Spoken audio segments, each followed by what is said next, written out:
Hello friends, welcome to mister Friday theatre. Kalyan Ram గారు నటించిన devil cinema last year 2023 December 29th అయితే విడుదలవ్వడం జరిగింది. థియేటర్లో మంచి పేరు తెచ్చుకుంది. ఇప్పుడైతే ఓటీటీ ప్రైమ్ వీడియోలో అయితే స్ట్రీమింగ్ అయితే అవుతుంది. 2 hours 17 minutes అయితే డ్యూరేషన్ అయితే ఉంది ఈ డెవిల్ మూవీకి. ఫ్రెండ్స్, వీడియోలోకి వెళ్లే ముందు ఇంక ఇలాగే ప్రతి ఒక్క మూవీ రివ్యూ అలాగే మూవీ అప్డేట్స్ ఇలా ప్రతి ఒక్కటి మీరు తెలుసుకోవాలి అని అనుకుంటే మన ఛానల్ని సబ్స్క్రైబ్ చేసుకోండి, పక్కన ఉండే గంట సింబల్ని అయితే యాక్టివేట్ చేసుకోండి. ఇంకా లేట్ చేయకుండా వీడియోలోకి అయితే వెళ్ళిపోదాం.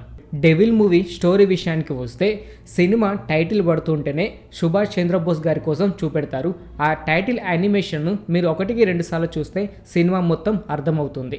ఓకే, ఇప్పుడైతే మనం సినిమా స్టోరీ విషయానికి వస్తే సీక్రెట్ ఏజెంట్గా అయితే కళ్యాణ్ రామ్ గారు అయితే నటిస్తారు.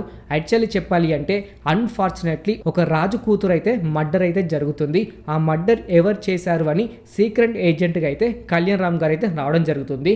అక్కడే హీరోయిన్ అయిన సంయుక్త మీనన్ గారు కూడా ఉంటారు. యాక్చువల్లీ చెప్పాలి అంటే సంయుక్త మీనన్ గారు చాలా సినిమాలలో మంచి క్యారెక్టర్ అయితే చూజ్ చేసుకుంటున్నారు. అలాగే తను నటించిన సినిమా ప్రతి ఒక్కటి హిట్ లేకపోతే బ్లాక్ బస్టర్ టాక్ కూడా వస్తుంది. అలాగే డెవిల్ సినిమాలో కూడా మంచి క్యారెక్టర్లు అయితే నటించారు. అంతేకాకుండా అంటే హీరోయిన్గా సంయుక్త మీననే కాదు, హీరోయిన్ అయిన మల్విక గారు కూడా ఈ డెవిల్ సినిమాలో అయితే నటించారు. అంతేకాకుండా మల్విక గారు ఒక మంచి రోల్ అయితే నటించారు. ఇంకా స్టోరీ విషయానికి వస్తే కనుక యాక్చువల్లీ చెప్పాలి అంటే ఇక్కడ మర్డర్ జరిగిన దానికోసం ఇన్వెస్టిగేషన్ అయితే చేస్తూ ఉంటారు కళ్యాణ్ రామ్ గారు. కానీ అంతకంటే ట్విస్ట్గా మారిపోయింది ఏంటిదంటే సుభాష్ చంద్రబోస్ వేరే కంట్రీ నుండి అయితే ఇండియాకి వస్తూ ఉంటాడు. ఆ సుభాష్ చంద్రబోస్ని పట్టుకొని చంపాలి అని బ్రిటిష్ వాళ్ళైతే ప్లాన్ చేస్తూ ఉంటారు. అయితే సుభాష్ చంద్రబోస్ గారు ఇండియాకి రావాలన్నా వద్దా అనేది ఒక కోడ్ మీద డిపెండ్ అయి ఉంటుంది. ఆ కోడ్ వాళ్ళు అంటే కరెక్ట్ లేదంటే సిగ్నల్ ఇచ్చారు అంటే సుభాష్ చంద్రబోస్ అయితే ఇండియాకి రావాలని ప్లాన్ చేస్తూ ఉంటారు. అయితే సుభాష్ చంద్రబోస్ గారు ఇండియాకి వచ్చేలోపు ఎలాంటి ట్విస్టుల మీద ట్విస్టులు జరిగాయి. అంతేకాకుండా ఆ కోడ్ బ్రిటిష్ వాళ్ళకు తెలిసిందా లేదా. అలాగే కళ్యాణ్ రామ్ గారు సీక్రెట్ ఏజెంట్గా అయితే బ్రిటిష్ వాళ్ళ దగ్గర అయితే పనిచేస్తూ ఉంటారు. యాక్చువల్లీ చెప్పాలి అంటే ఆ కళ్యాణ్ రామ్ గారు బ్రిటిష్ దగ్గర సీక్రెట్ ఏజెంటా లేకపోతే ఇండియాకి పనిచేస్తారా అనేదే సినిమా కాన్సెప్ట్. కామెడీ విషయానికి వస్తే అయితే అంతగా అయితే ఏముండదు. కాకపోతే కళ్యాణ్ రామ్ గారితో ఆ కమెడియన్ సత్య గారు అయితే ఉంటారు. అతనితో అయితే కొంచెం కామెడీ అయితే జనరేట్ అవుతుంది. మరలా బ్యాక్గ్రౌండ్ మ్యూజిక్ కోసం మాట్లాడుకుంటే బ్యాక్గ్రౌండ్ మ్యూజిక్ మాత్రం అదిరిపోయిందని చెప్పుకోవచ్చు. యాక్షన్ సీక్వెన్స్ కాడైతే హైలైట్ అంటే హైలైట్.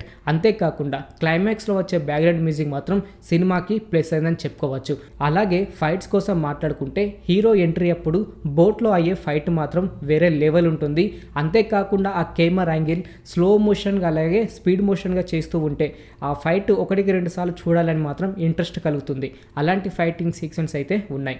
అంతేకాకుండా ఇంటర్వెల్ అయిపోయిన తర్వాత కళ్యాణ్ రామ్ గారు సీక్రెట్ ఏజెంటా లేకపోతే ఇండియా కోసం పనిచేస్తున్నారా అని రివీల్ అయ్యేటప్పుడు అక్కడ వచ్చే ఫైట్ కూడా హైలైట్ ఉంటుంది. కనీసం 50 to 60 మెంబర్స్ బ్రిటిష్ వాళ్ళనైతే చంపుతారు కళ్యాణ్ రామ్ గారు. ఆ ఫైట్ కూడా హైలైట్ అనిపిస్తుంది.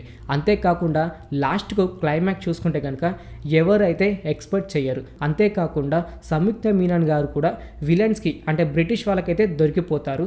అక్కడి నుంచి ఎలా తప్పించుకుంది, సుభాష్ చంద్రబోస్ గారు ఇండియాకి ఎలా వచ్చారు, ఏజెంట్గా అంటే సీక్రెట్ ఏజెంట్గా పనిచేసిన కళ్యాణ్ రామ్ గారు ఇండియాకి పనిచేస్తున్నారా లేకపోతే బ్రిటిష్ వాళ్ళకే పనిచేస్తున్నారా అనేది మీరు ఇలా ప్రతి ఒక్కరు తెలుసుకోవాలంటే మాత్రం సినిమా చూడక తప్పదు. కాకపోతే రాజు కుమార్తె అయితే చనిపోతుంది. ఆమెను చంపింది ఎవరో వితిన్ 30 to 40 minutesలోనే ఈజీగా దొరికిపోతుంది. కానీ దీనికంటే పెద్ద సస్పెన్స్ ఏంటి అంటే ఒక కోడ్ అనేది ఉంటుంది. ఆ కోడ్ మీదనే సినిమా మొత్తం డిపెండ్ అయ్యి ఉంటుంది. మీరు సినిమా స్టార్ట్ అయిన కంచి ఎండ్ అయ్యేదాకా ప్రతి ఒక్క సీన్ మీకు హైలైట్గానే అనిపిస్తుంది. అంతేకాకుండా స్టార్టింగ్లోనే సుభాష్ చంద్రబోస్ గారి కోసం చెప్పేది ఆ యానిమేషన్ టైటిల్ ఏదైతే ఉంటుందో దాన్ని 1-2 సార్లు చూసేస్తే మీకు ఈజీగా సినిమా కూడా క్లారిటీ వచ్చేస్తుంది. ఓకే ఫ్రెండ్స్, చూశారు కదా డెవిల్ మూవీ ఓటీటీ రివ్యూ. ఇప్పుడైతే ప్రైమ్ వీడియోలో అయితే స్ట్రీమింగ్ అయితే అవుతుంది. ఒకసారి వెళ్ళి చూడడానికి అయితే ట్రై చేయండి. ఇంక ఇలాగే ప్రతి ఒక్క మూవీ రివ్యూ అలాగే మూవీ అప్డేట్స్ ఇలా ప్రతి ఒక్కటి మీరు తెలుసుకోవాలి అని అనుకుంటే మన ఛానల్ని సబ్స్క్రైబ్ చేసుకొని పక్కన ఉండే గంట సింబల్ని యాక్టివేట్ చేసుకోండి. మరొక వీడియోతో మీ ముందుకు వస్తాను. Thanks for watching.